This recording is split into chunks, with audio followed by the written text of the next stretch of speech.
I saw her around 11 p.m. on Route 9, standing with her thumb out. She was maybe 25, wearing jeans and a gray hoodie. Her left shoe was missing, and she looked pale and shaken in my headlights. My mom raised me to help people in need, so I pulled over without second thoughts.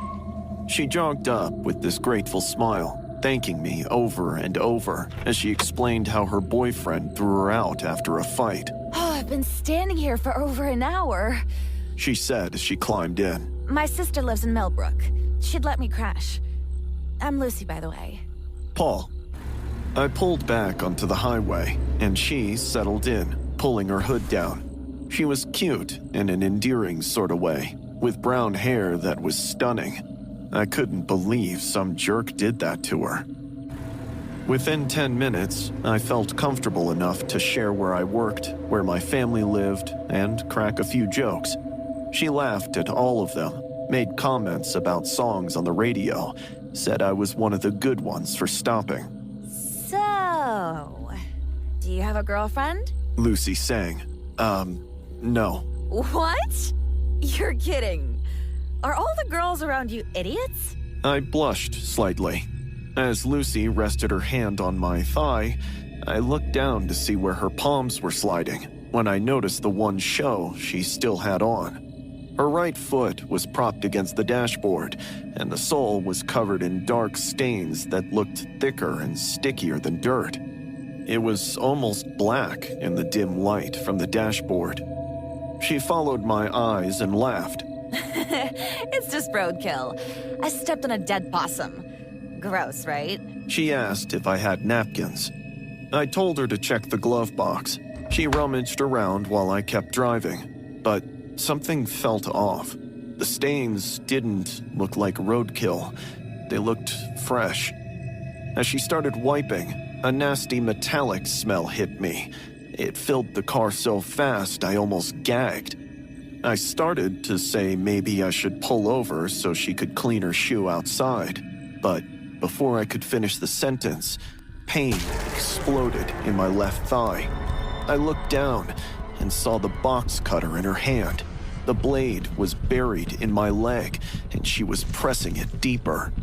Don't scream. Keep driving, Paul. Her voice was sickeningly calm and friendly, as if we were discussing the weather, when I could hardly breathe. Blood was already soaking through my jeans. My foot spasmed on the gas pedal, and the car lurched forward. She twisted the blade slightly, and I screamed. I said keep driving. She pulled the blade out, and I gasped, stars exploding across my vision. See? You can be smart when you want to be. My hands were shaking so hard on the wheel that I could barely hold it straight. Blood was running down my leg, pooling in my shoe. I tried to think through the pain, tried to figure out what to do. We were on a dark stretch of highway with no other cars in sight. She told me to take the next exit as she leaned closer and explained it to me. Men like you pull over, seeing a woman all by herself. What now? Gonna stop without thinking again? Thinking you can use her circumstances for your advantage? I kept nodding, trying to look compliant, while my mind raced. Ahead, I could see orange construction cones narrowing the lanes. Headlights were coming from the opposite direction. Okay, I'll do whatever you want. Just please don't hurt me anymore. I sobbed. Lucy relaxed slightly, settling back into her seat. I kept driving toward the construction zone. The cones were getting closer. I waited until the oncoming traffic was maybe 50 feet away and slammed on the brakes hard. The car screeched, tires screamed against asphalt. Lucy lurched forward as I yanked the wheel hard right. We careened off the road, smashing through orange cones. The shoulder was gravel and dirt. The car bounced violently, fishtailing. The airbags exploded.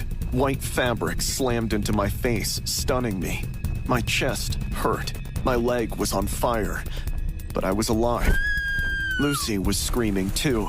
The box cutter had flown from her hand somewhere in the impact. I shoved the deflating airbag out of my face, fumbled with my seatbelt and threw myself out of the car.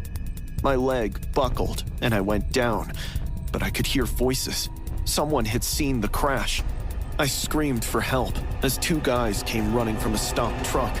Behind me, I heard my car door open, followed by footsteps on gravel. I turned and saw her standing there, blood on her face from the airbag, staring at the approaching men. For a second, she looked right at me.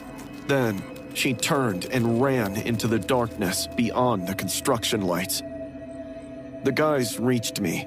One was already on his phone, calling 911. The other pressed something against my leg, trying to stop the bleeding. They asked what happened and who that was. I couldn't answer. I was shaking too hard.